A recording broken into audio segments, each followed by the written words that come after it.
The World Health Organization states that the enjoyment of the highest attainable standard of health is one of the fundamental rights of every human being.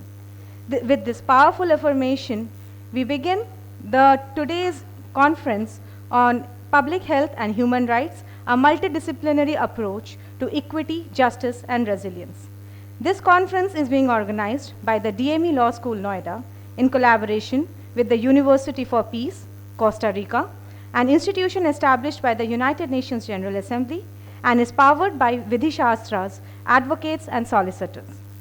Today, we have with us our distinguished chief guest, Shri Iqbal Singh Lalpura, Chairman of the National Commission for Minorities and ex officio member of National Human Rights Commission. Shri Lalpura ji is a highly respected former IPS officer and an accomplished author recognized for his significant contributions to public service and scholarship. We are delighted to have you with us today, sir. We have with us our guests of honor, Mr. Evgeny Antonov, attaché to the Russian Embassy, and special guest, Professor Dr. Rashmi Khurana Nagpal ma'am, Professor and Associate Dean at School of Law, NMNIMS, Chandigarh, and former Additional Director and Dean here at DME. We are thrilled to have you both with us today and welcome you to this event. I also welcome our esteemed guest, Mr. Gregory Schmidt, member of Department of Internal Policy and Third Secretary of the Russian Embassy as a part of our conference. I welcome Honorable Mr. Justice Bhavar Singh, sir, Director General DME and former Judge Allahabad High Court, Professor Dr. Ravikant Swamy, Director DME, and Professor Dr. Rajinder Kaur Randhawa ma'am, Head of Law School, to this event. To begin with the ceremony and to make this day a blessed one, let's invoke Goddess Saraswati's blessings by lighting the lamp of knowledge and wisdom. I request all the dignitaries to kindly light the lamp. Shubham kurutvam kalyanam arogyam dhanasampada. Shubham kurutvam kalyanam arogyam dhanasampada. Shatru buddhi vinashaya dipajyotir namostute. Dipajyotir namostute.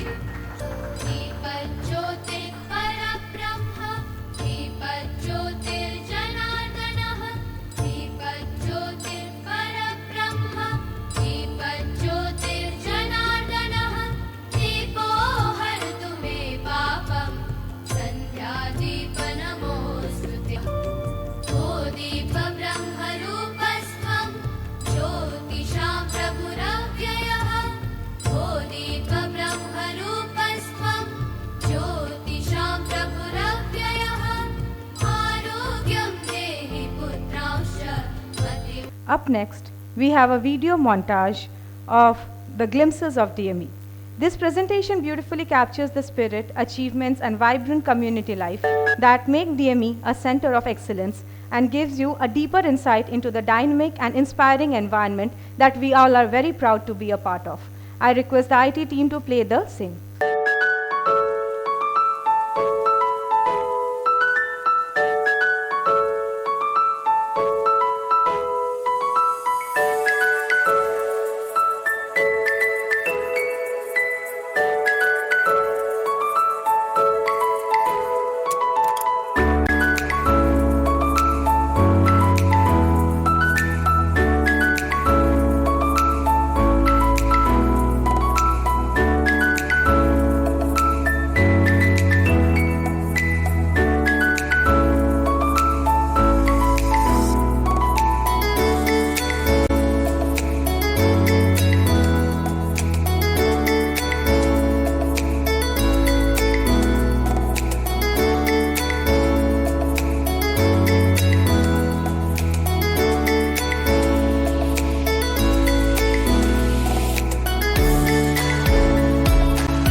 true welcome is not complete without warm words and warmer gestures.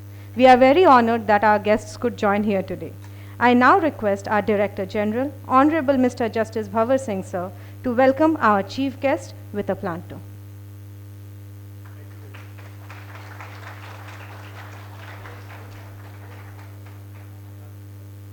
I now request our Director DME, Professor Dr. Ravikant Swami Sir, to welcome Mr. Antonov with a planter.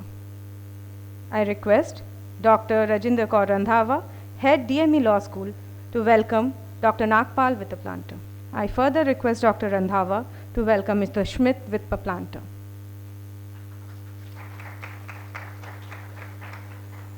We are pleased to inform you that for this conference, we have received more than 200 papers and over 450 participants are joining us either on campus or virtually, including international presenters from Uganda and Ethiopia. In this edition, we are also honored to have the support of the following esteemed institutional collaborators, including the National Law University of Judicial Academy, Assam, Center for Advanced Study in International Humanitarian Law, Rajiv Gandhi National Law University of Punjab, Center for Research in Public Law, Policy and Jurisprudence, Maharashtra National Law University of Mumbai, Center for Research and Human Rights, Dharmshastra National Law University, Jabalpur, and Center for Disability Studies, Gujarat National Law University, Gandhinagar. We are also joined by our international collaborators such as Youth for Human Rights International, USA, collaborating via Kano State Chapter, Federal Republic of Nigeria, Activate Green, Nairobi, Kenya, and Al-Aghasan Foundation of Baghdad in Iraq. The academic and outreach support is provided by Manupatra as our knowledge partner, Law Bhumi and Kacheri.in as our media partners, Coventus Law as our international media partners, and IndyRay as our gifting partner. A special word of gratitude goes to the EcoX Foundation, our sustainability partner, who is the reason behind the beautiful and eco-friendly kits that you have been presented with today. As pioneering organization committed to advancing environmental responsibility and promoting circular economic practices in India, EcoX has been an instrumental in supporting the eco-conscious execution of this event. With this, I now invite Prachi Kushwaha, the student convener of the conference, to continue with the event. I now invite Professor Dr. Ravikant Swami Sir, our esteemed director, to welcome our guest and address the audience. So today will go down as an important day in the history of DME Law School, because today we are inaugurating a conference which is truly international. We have representatives from Russia, we have paper presenters from African countries, so on and so forth, and so many people joining us online. I take this opportunity to welcome Lalpura ji, the chairperson of India's Minority Commission and ex-officio member of Human Rights Commission. I take this opportunity to welcome the guests from the Russian Embassy, our Director General Justice Bhavar Singh Sir, and Ma'am Vice Chancellor Narsi Monji. Soon that is going to become a university. So, Ma'am is going to be the Vice Chancellor of Narsi Monji University, Chandigarh. I take this opportunity to welcome the participants who are there online, offline, from I believe at least 90 countries out of the 200 countries in this world. So, this conference is truly international in that sense. Well, while we talk about the theme of today's conference, public health is something which has got different colors in different parts of the world. In India, we had something called Mohalla Clinic, which was appreciated by the United Nations, and many other countries tried to replicate that model also. And yes, we also find that countries where hitherto the public health system was doing very well, the systems are crumbling there for various reasons. All of us are aware that in the so-called developed nations, taking an appointment for any appointment with the doctor, it may take 3 days, it may take 1 week. The Indian system is much better that way. So through this conference, we are going to compare and contrast the public health systems which are available. Well, the theme of the conference is very pertinent in the sense that I talk about equity, I talk about justice, I talk about resilience, but unless I am healthy, how can I talk about these things? I'm sure this conference is going to be an amalgamation of beautiful minds, and all of us are going to learn. Thank you. Thank you, sir. No institution can run without the presence of a great leader, and we are privileged to have our Director General, Honorable Mr. Justice Bhavar Singh sir with us. To acquaint our audience with his lordship, sir was appointed to the UP Judicial Service in April 1970 and was promoted to the higher judicial services in 1979. His lordship presided over the Special Court of CBI Dehradun from 1983 to 1987. In 1992, sir was elevated to the position of registrar at the Allahabad High Court, where he served 3 years before taking on the esteemed role of registrar at the Supreme Court of India from 1998 to 1999. His lordship was then elevated to the bench of the Allahabad High Court as a permanent judge in 1999, where he served with distinction until 2007. Following his tenure at the High Court, his lordship was appointed as the president of the UP State Consumer Commission. Thereafter, he adorned the august office of Chairman, Judicial Training and Research Institute, UP, from 2012 to 2014. Since 2014, he has been a pillar of academic excellence at Delhi Metropolitan Education as a professor and a director general, shaping the next generation of legal minds. With immense respect, I request His Lordship to address the gathering and give us his blessings. Please, sir. The chief guest of today's international conference, Honorable Mr. Iqbal Singh Lalpura, Chairman of Minority Commission. A very knowledgeable person I could gather from my interaction with him in the boardroom. A truly secular, as is expected in our country in the present scenario. Dr. Rashmi Nagpal, our former Additional Director of DME and now Director and would-be Vice Chancellor, as we can happily predict, of Nursing Muji University in Chandigarh. Dr. Antonov, Mr. Antonov and Mr. Shamid, both from our friendly country, Russia. Dr. Ravikant, Dr.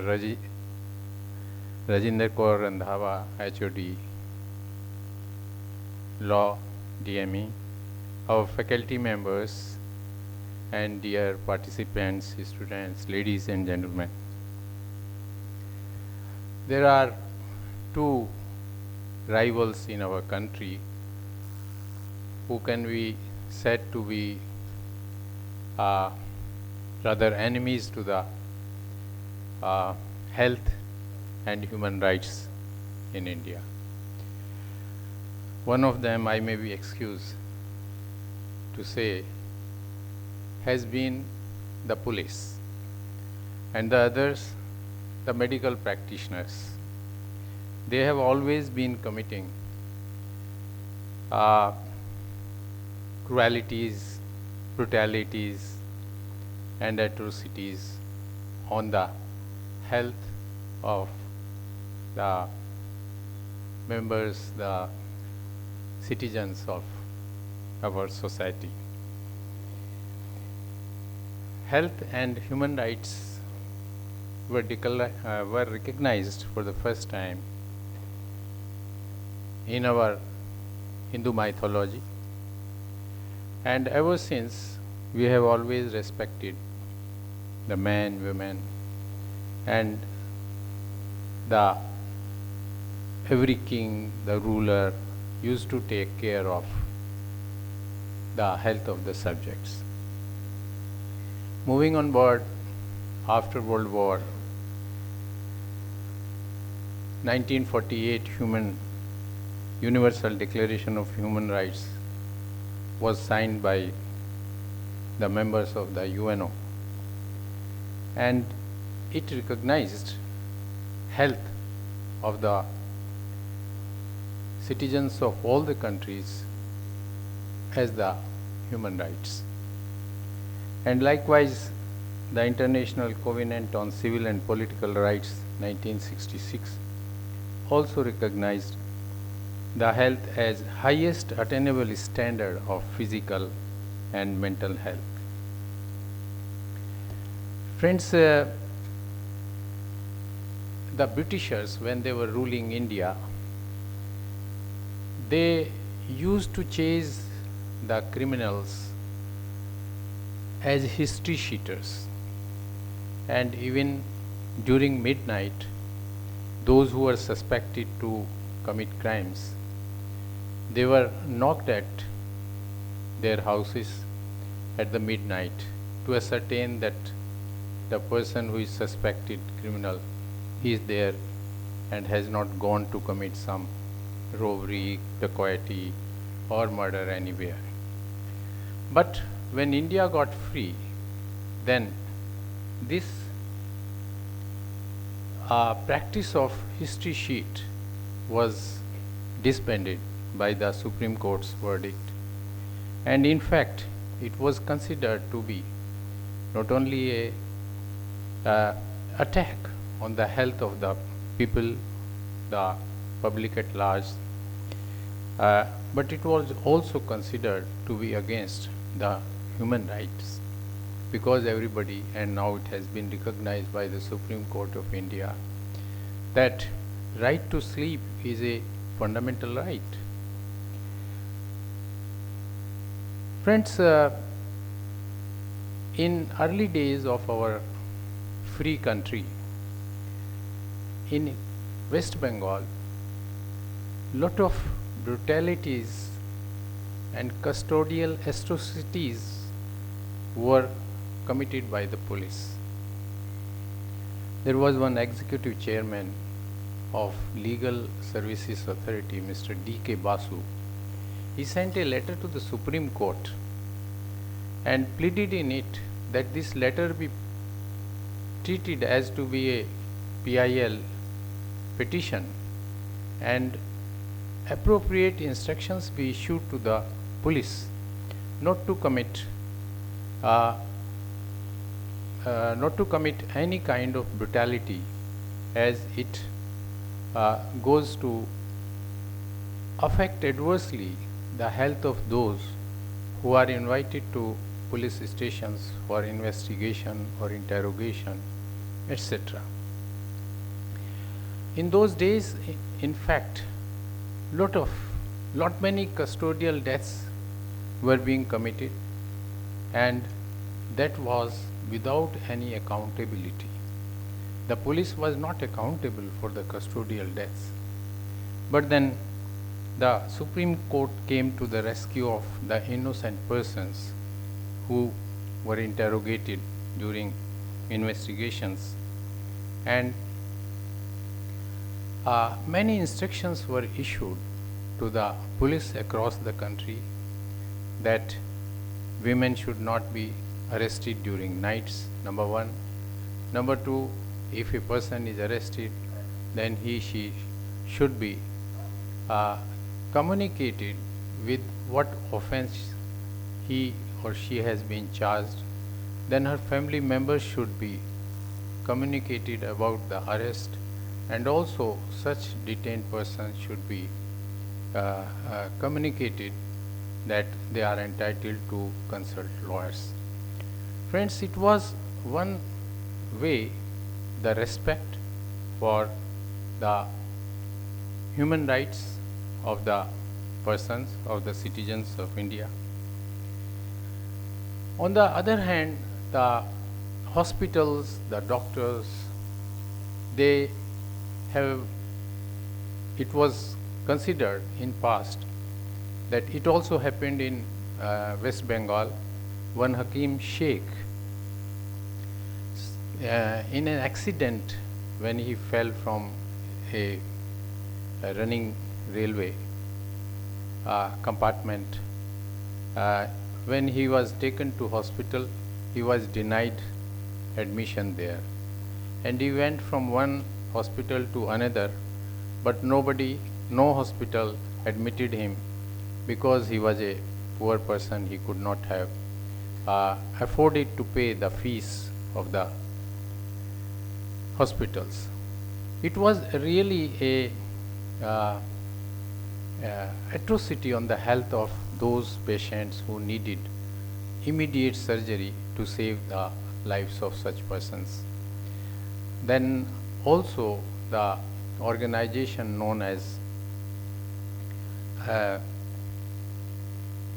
Banga Khet Mazdoor Samiti, they filed a petition in the Supreme Court and requested that appropriate or adequate instructions be issued to the hospitals, private doctors, to honor the fundamental right, the health issues of the persons who needed medical treatment urgently in particular. And it was the Supreme Court who had taken cognizance of this and then issued necessary instructions to the government hospitals, to the private hospitals, to the doctors, and then onward it was said that every doctor and every hospital will be under an obligation to admit the patients so that their health may not suffer for want of medical care and medical treatment. Friends, in Uttar Pradesh, there were numerous quacks, jhola chap doctor, who had no medical degrees but is still practicing medicine and diagnosing the treatment, prescribing orally, of course, the medicines, and the health of such patients whom they treated was suffering a lot. People were dying when they were treated by such quacks. A petition was again filed in the Supreme Court, and Supreme Court issued strict directions to the government of UP that the quack should not be allowed to play with the health of the population of this state. And then it was the government was directed to license every clinic, to issue license for every hospital, and to issue a practicing license to every doctor so that they may be held accountable if they do not take proper care of the health of the patients. Friends, then there was one more very serious issue which had been reported to the Supreme Court, that insecticides were being used in preparing drugs and medicines, and that was also taking toll of the health of our people. Supreme Court then issued directions that the drug inspectors and the governmental authorities must take strict vigil on the use of insecticides by the medicine factories.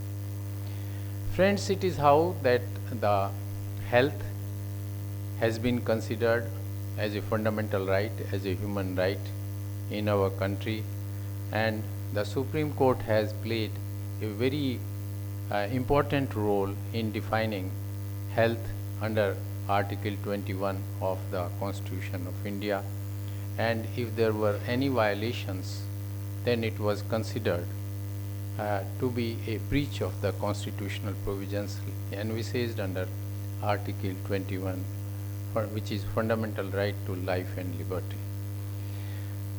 Friends, in the end, I would wish that this international conference, which has been organized by DME on the health and human rights, must be a great success. I also wish that the organizers, the professors who have been assigned these talks, must complete it with all flying colors. Thank you very much. God bless you. Thank you, sir. We are very honored to have We are very honored to have Shri Iqbal Singh Lalpura Sir, Chairman of National Commission for Minorities and ex-officio member of National Human Rights Commission. Sir is a distinguished public servant whose career spans over 5 decades. Sir began his professional journey in 1972 as a police officer and later joined Indian Police Services, that is IPS. He held several pivotal positions including DIG, Punjab Police and SSP in Amritsar, Tarantaran and Kartapula, and is especially remembered for his courageous role during the Punjab's most sensitive periods, including the arrest of Jarnail Singh Bhirandanwala and his investigation in 1978 Sikh Nirankari clash. Sir's contribution to the Indian law enforcement have earned him numerous national honors, including the President's Police Medal, the Police Medal for Meritorious Services, and Shiromani Sahitkar Award for Shiromani Gurudwara Prabandhak Committee. Sir's deep expertise in counterinsurgency and intelligence have also earned him international recognition, including a role as an expert on militancy for the Federal Bureau of Investigation (FBI) in United States. After retiring from the active police service, Sir entered into the public life and joined Bharatiya Janata Party in 2012. He has since served in many significant capacities such as State Vice President, National Spokesperson, and a member of the Central Parliamentary Board of BJP. Alongside his political work, he is also a prolific author, having over 25 books written exclusively on Sikh history, philosophy, and contemporary social issues. His books, such as Japji Sahib Ik Vichar and Gurbani Katha Vichar, reflects his intellectual depth and unwavering commitment to fostering the interfaith understanding and social harmony. In April 2002, Sir was appointed as the chairman of National Commission for Minorities, where he continues to champion the rights, dignity, empowerment of minority communities across India. His life's journey from the grassroots to the national leadership embodies the values of integrity, resilience, and inclusive governance. May I now take the honor to inviting Shri Iqbal Singh Lalpura, Sir, to kindly address the audience. Please, Sir. Honorable Justice Bamar Singh, former Judge Allahabad High Court, Mr. Antonov, Dr. Rashmi Khurana Nagpal ji, Dr. Ravi Kant Swami, Professor Jinder Kaur ji, Gorjari Shamit, Third Secretary, Senior to Attaché Russian Embassy, distinguished guests, student and faculty members of DMV. I am honored to be here today as the chairman of the National Commission for Minorities.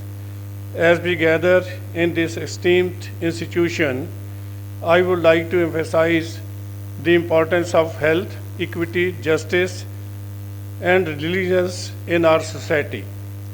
Health is the foundation of human well-being, and it is the essential to ensure equitable access to health care for all. Equity and justice are fundamental principles that should guide our actions and decisions, promoting fairness and inclusivity in all aspects of life. Resilience is the ability to withstand and overcome challenges, and it is crucial for building strong individuals and communities.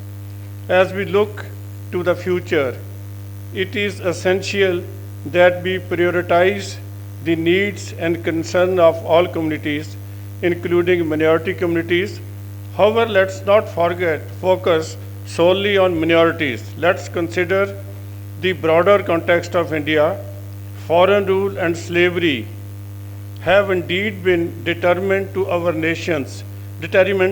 nation's growth, but it is crucial to recognize that discipline in society and the rule of law are essential for progress. Creating good human beings is a shared responsibility among parents, educational institutions, and society as a whole. Parents play a vital role in shaping the value and character of their children, while educational institutions provide the necessary knowledge and skill. Society, in turn, must foster an environment that promotes positive values and respect for the law. As we look to the future, it is essential that the new generation takes the lead, but it's equally important that the older generation sets a good example for them to follow. By working together and upholding the principles of discipline and rule of law, we can build a more prosperous and harmonious society. Under the present government of Shri Narendra Modi ji, our country has the potential to become number one again in this Amrit Kal. For that, a new approach is required, and we all have to contribute. Let us strive to create a nation where every individual can thrive and contribute to the greater good. Let's promote equity, justice, and resilience and ensure that everyone has access to equality, health care, and education. I would like to appreciate the good work being done by DME and express my gratitude for the opportunity to share my thought with you today. The effort of DME in promoting education and values are commendable, and I am confident that the institution will continue to play a vital role in shaping the future of our nation. This is a customary speech which everybody would like to meet. But let's discuss something more. What injustice can do to you? So Gurbani says, Je jeevai pat lathi jaye, sab haram jeta kish khaye. If the honor is at stake, the food and every other player is of no use. For king, the Gurbani says, Raja chuli nyao ki. The king must deliver justice. If he is not giving justice, the society cannot progress. So, I have served the society for the last 52 years, more than 53 years, and seen every part of it. The police, Justice Bhamar Singh was saying something against the police. The police, as for the Indian system, is supposed to be the wise and impartial friend and a protector against injury to person and property. This is the law, this is the idea given to us.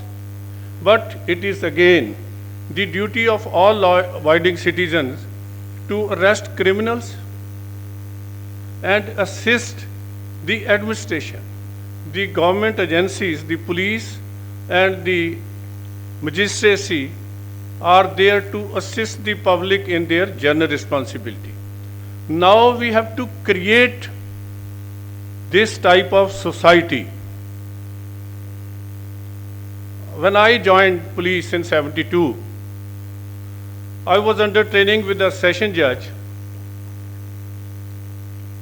because at that time the CRPC has not changed and the police were the prosecutors. So we had to learn prosecution. The judge, who later became a High Court judge, touched the feet of a peon on his retirement. I thought, okay, what kind of judge he is? So he is setting a wrong example. I did not meet him for 3-4 days. Then he called me to his chamber to ask me, why have you done it? He told me, I requested him, sir, how will, if you are touching the feet of a peon, what will we do in future? He guided me by telling that, gentlemen, in India, we have respect for our senior in age. That is our culture.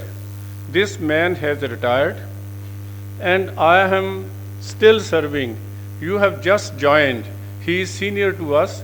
There is nothing wrong in touching his feet since he has retired. Number one.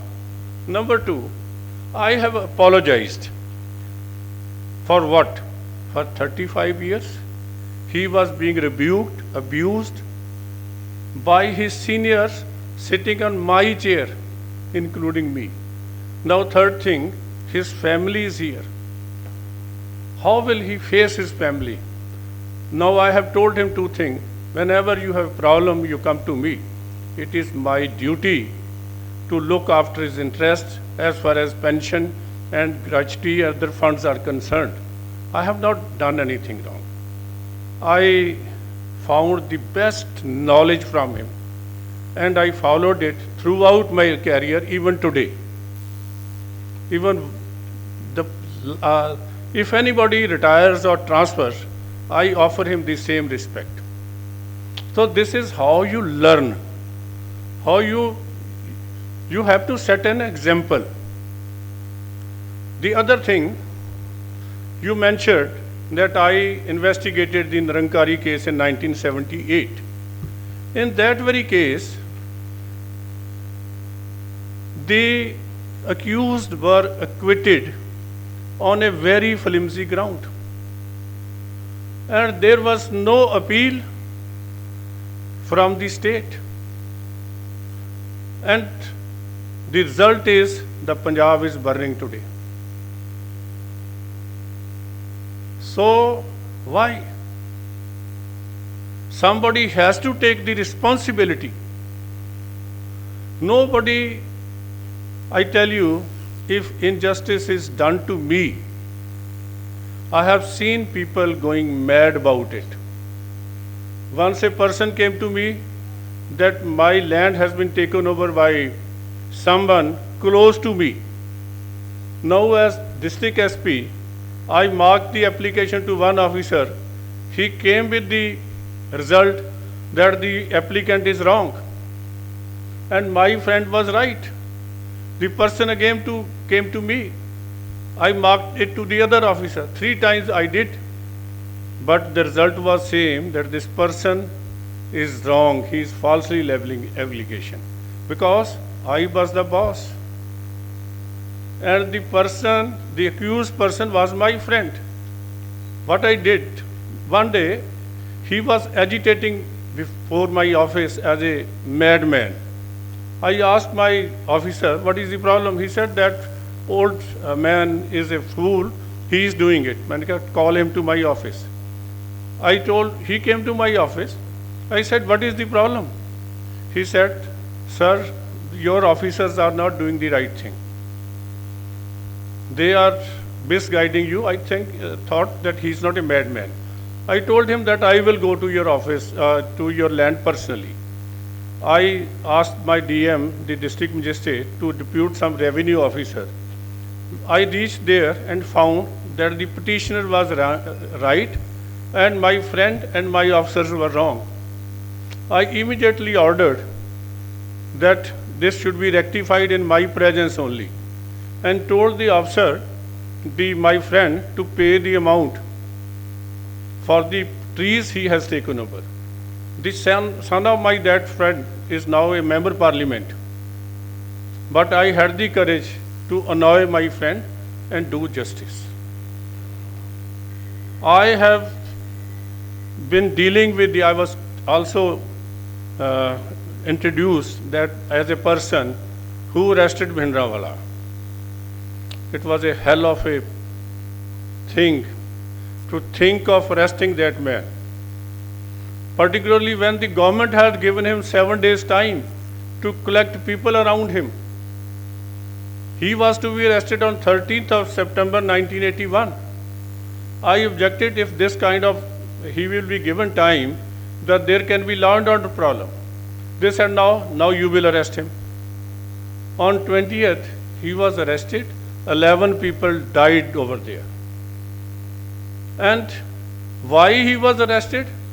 Nobody knows. because after 25 days he was released. If there was evidence against him, why should he be released? If there was no evidence against him, why he should be arrested? These are the questions which the new generation should answer. You should know what is happening. Punjab is suffering. I would touch a very, very sensitive point, I tell you. Today, we are discussing the role of these drugs in Punjab. I tell you the real story. In 2002, the then Chief Minister candidate announced on oath, taking Guru Granth Sahib in his hand, that we will finish it in 2 months. For that, after becoming the Chief Minister, he got on from deputation back an officer who was known for his honesty and integrity. The officer started taking action. One police inspector, Inderjeet Singh, was arrested. When he was being interrogated, he said, "This is not me, but my officer, my district SP who is doing it." Then he asked the district SP to be present before him for interrogation. Now district SP, instead of going to the DGP or to the Chief Minister, approaches the Punjab and Haryana High Court. The Punjab and Haryana High Courts depute a special investigation team under one officer, Mr. Sadarat Chattopadhyay, a senior officer, to verify the facts. And the special investigation team came to the conclusion that this SP is guilty. Not only he, but his DGP intelligence and DGP of the state is also involved into smuggling. That report is sent into 4 envelopes to the High Court, which remained sealed for 5 years. Then when I would not say a gentleman to be an idiot, he filed a public interest litigation to say that these sealed cover should be open. And in the open court, he told the judge that you are doing something wrong. He was sent to jail for 6 months. From there only, for contempt of court. Later on, those envelopes, 3 of them, these envelopes were open, and the SP, a case against SP was registered. However, he was allowed to escape. The last envelope is still lying in the High Court. What you say today will actually require some courage. If you don't have the courage, I'm saying this all because I have faced it. I was the only person in 1997. I recovered 83.6 kg of heroin. That was a world record at that particular time. But in the evening, I was transferred because that heroin belongs to the son-in-law of the Chief Minister, who himself was a member of Legislative Assembly. So things need change. If you really want to enjoy the shine of freedom, you should all come up as strong human beings. Let us do our duty diligently, honestly, and uprightly. We have to change this world. We were number 1 in the world for centuries together. Our health system, the Ayurvedic system, is 2,100 years old. But the foreigners changed it to Unani. Unani to allopathy, and again in allopathy, we were number one during Corona. We were helping the world in Corona injections and everything. So let us all work together, get some feedback from the history. Our scriptures, Lord Krishna says the same thing. If you help the wrong person, your power will go. This is how the Kauravas were defeated, although they had the best generals. So is the law practicing lawyers are there to assist the judiciary to coming to the right conclusion, not to mislead the judiciary. So this is what precisely is happening in India. I have the honor to be with the FBI in America and Yorkshire Police in England. I have seen their working. They have developed as a better human being. We have to do it. Let's all work together. Thank you very much for inviting me. Thank you, sir. We now move to the significant moment in today's proceeding, the formal launch of the book titled Human Rights and Human Wrongs, Dilemmas and Diversity in Criminology. This important work, which dwells into the nuanced intersections of criminology, justice, and human rights, will be unveiled by our esteemed dignitaries. May I kindly invite them to the dais for the ceremonial book launch.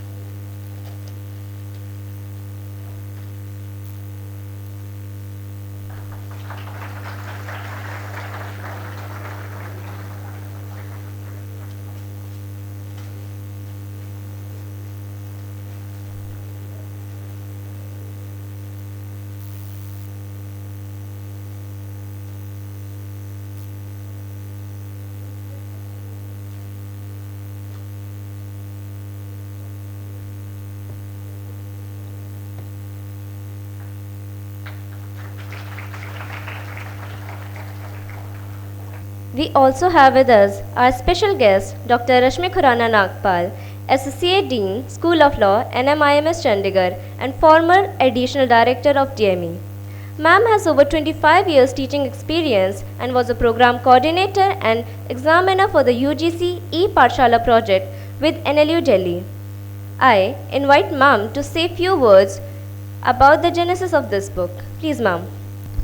A very good afternoon to one and all present here in this august gathering.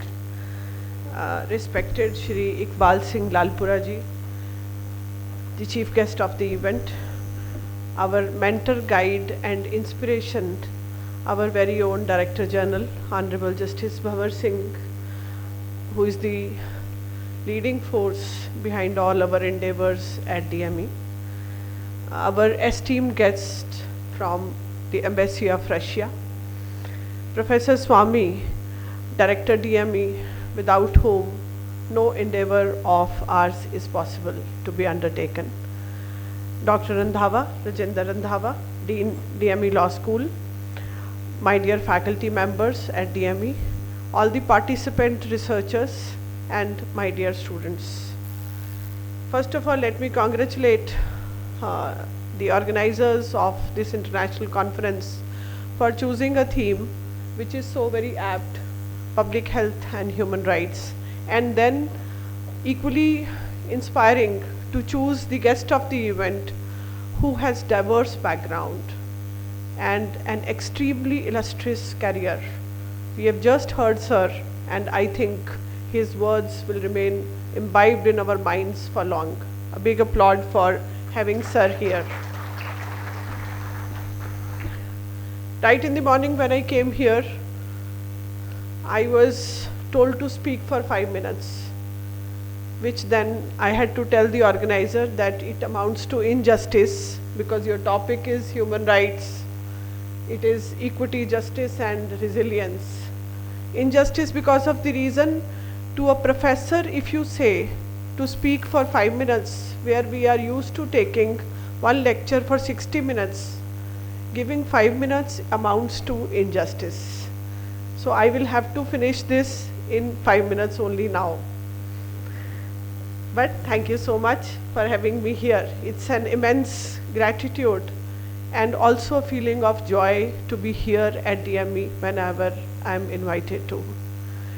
And this is the history of the book that when we started, let me tell you one very interesting fact which now I realize when I'm growing in age.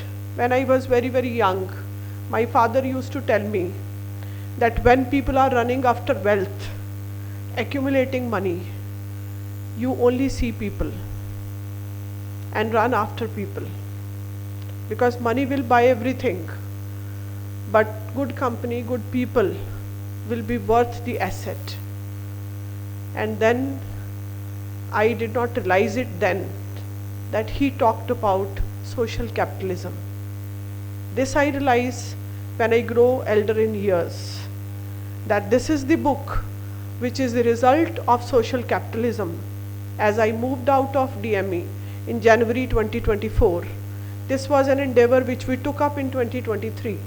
But in 2024 January, when I had to relocate to Chandigarh, I thought that this is the end of our thought, our idea which we started in 2023 will now not be culminated into a book form. But then it is with this social capitalism which my father used to talk about, is the contribution of this wealth which comprises of the team led by Justice Bhavar Singh, Director DME, Professor Swami, Dr. Randhawa, the editor of this book, and Vedpriya Lahiri. This is that they kept it going, and in my absence did everything for which I am immensely grateful to them, and this is why we have this book in hand today. So good applaud to all of this, which is actually a social capitalism. And an interesting quote which I read just in the morning when I was told to speak for 5 minutes was by Groucho Marx, which I found it to be very interesting and thought that I'll share it with you, which says that I find television very educating. Just because of the reason that every time when somebody turns on the television set, I go into another room and read a book.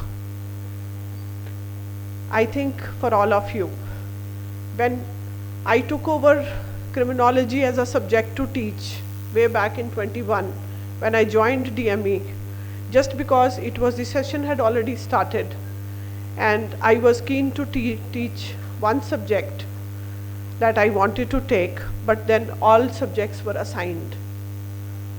Then I told Director Sir that it is, I find only criminology, penology, which is yet to be allotted. It's not my domain. When I passed out from Punjab University in 94, my LLB program, there was nothing like cyber law, information technology, law and technology, women and law, health laws, maritime, space law, or even for that matter criminology. We had never even heard of these subjects. So, but then Sir was kind enough to tell me to take a subject of my specialization, which happens to be environmental law and human rights. But then I did not want to disturb the timetable. Hesitantly, I took criminology as an option to teach. And a class was 60 plus 62 divisions. And you would be surprised to know that this criminology became my favorite subject to teach. I found it so interesting. We got around 10 books from various foreign authors in the library that was all supported by Professor Swami. The best of the writers, because criminology and the restorative justice part, the theories of punishment, forensics involved, the behavior of the criminal remains common throughout the world. So we had best of the authors, best of the books available by foreign authors only on the subject. We got those books in the library and I taught this subject where my students, 3 of them got selected into Tata Institute of Social Sciences after passing LLB degree from here and did very well over there. They sat for the test, chose specialization in criminology at TIS, Mumbai, which is one of the premier institutes. So I found that this was not environmental law is my field now. I like to read on criminology more. I like to write on criminology more. And most of my research paper, one has been just selected for Scopus, is also on criminal behavior. So in life, nothing is defined. Whatever is the area of interest, if you choose to pursue it, I think the nature helps you achieve that. Now, when this book I have told you briefly covers all those topics, and when I was reading the book, I just thought in mind that what should be a good book like. There was earlier also one book in criminology, this is the second part. That was forward was written by one of the pioneers in criminology, Professor Bajpai, who happens to be the Vice Chancellor of National Law University, Delhi. This is written by one of the forward is written by one of the eminent professors of a UK university. Now, then I thought that a good book should leave you with many experiences and should leave you slightly exhausted. This is all about this book, and wherein with the stories behind written in the book, you are able to live several lives. This is in crux the notion, the motive of this book. Then lastly, a quote by Dr.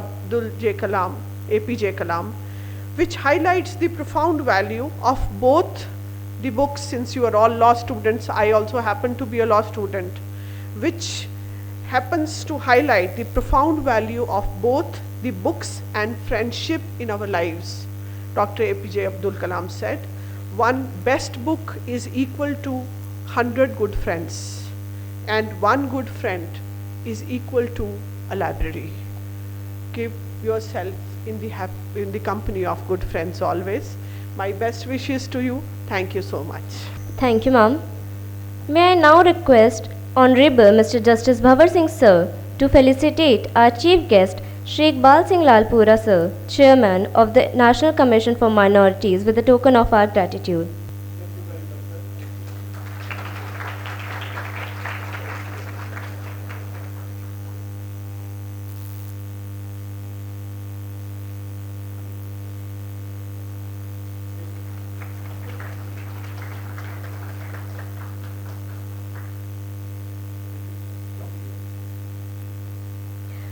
May I now request Professor Dr. Ravikant Swamy Sir to felicitate Mr. Evgeny Antonov with a token of our appreciation.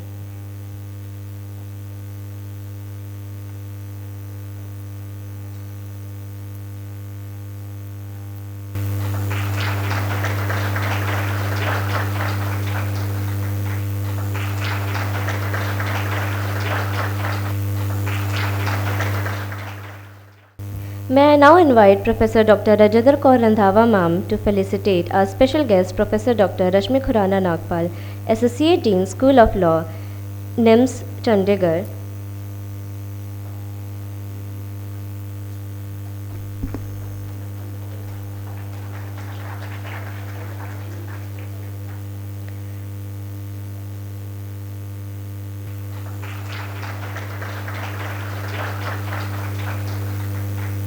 I also request Dr. Randhawa ma'am to felicitate Mr. Gregor Schmidt with a token of our appreciation.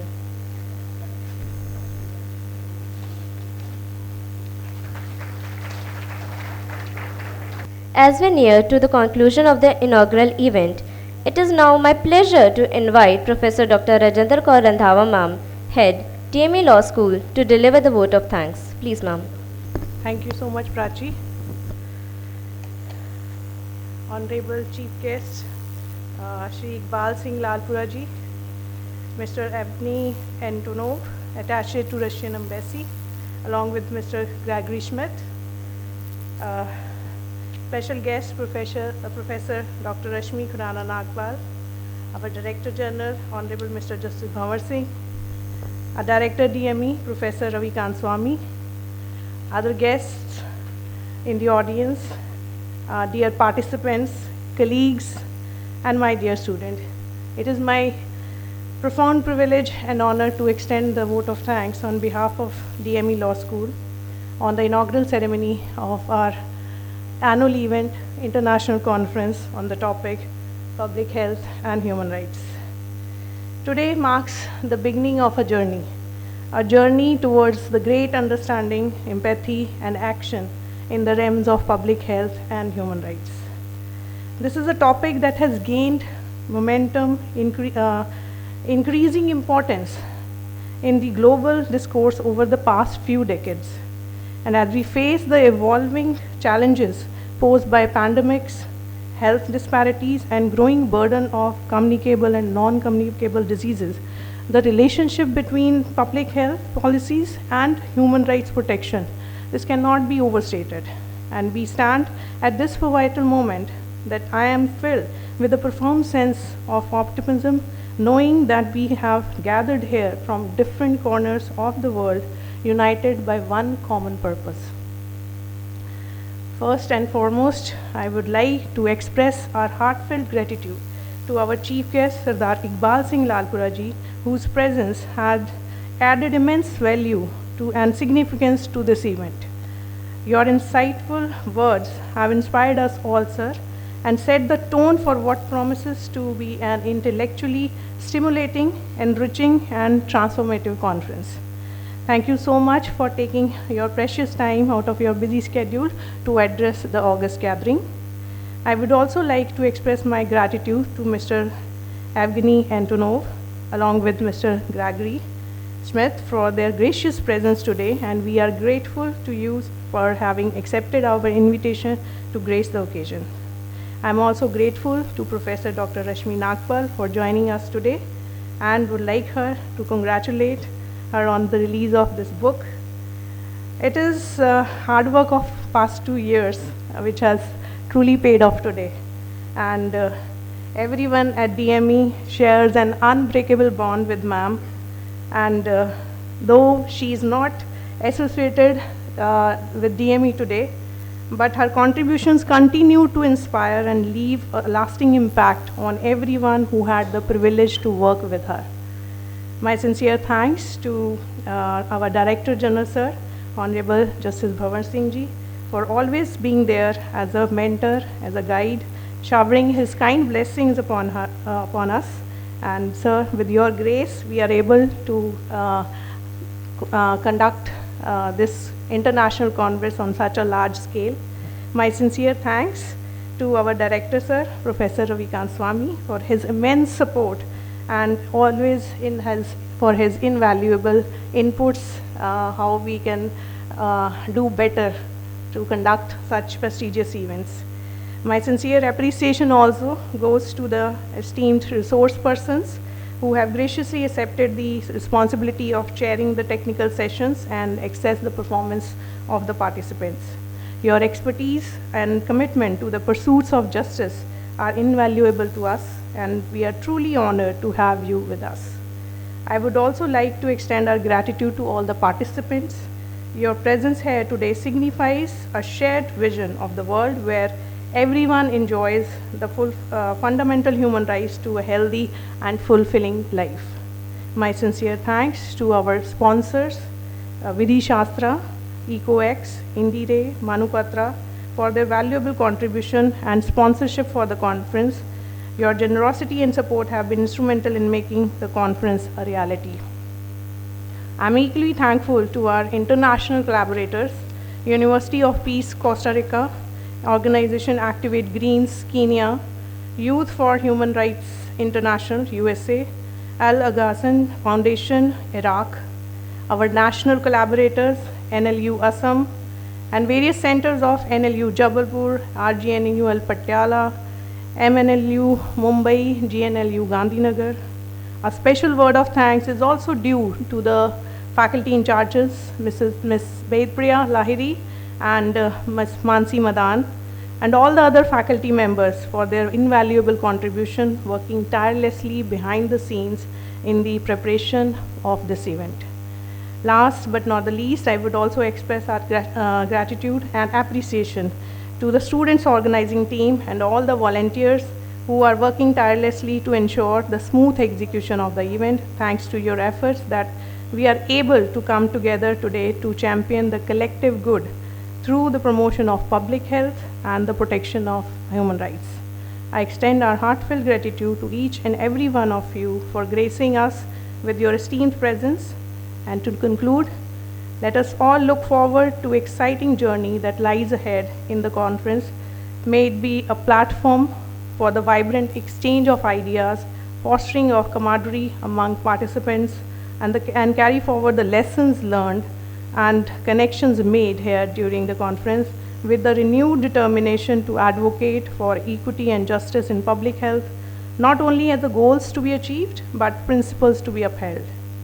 May the discussion we have had today serve as a catalyst for continued action, policy reforms, collaborations across disciplines, and let us seize this opportunity to learn from each other, to challenge assumptions, to work collaboratively towards creating a more inclusive and just world for all. Thank you once again for your participation and support, and I look forward to the inspiring conversations and collaborations that lie ahead. Thank you so much. Thank you, ma'am, for those inspiring words and your unwavering dedication to our students and institution. To formally conclude this inaugural ceremony, let us all rise for the national anthem. जनगण मन अधिनायक जय हे भारत भाग्य विधाता पंजाब सिंध गुजरात मराठा द्राविड उत्कल बंगा विंध्य हिमाचल यमुना गंगा उच्चल जलधि तरंगा तव शुभ नामे जागे तव शुभ आशीष मांगे गाहे तव जय गाथा जन गण मंगलदायक जय हे भारत भाग्य विधाता जय हे जय हे जय हे जय जय जय जय हे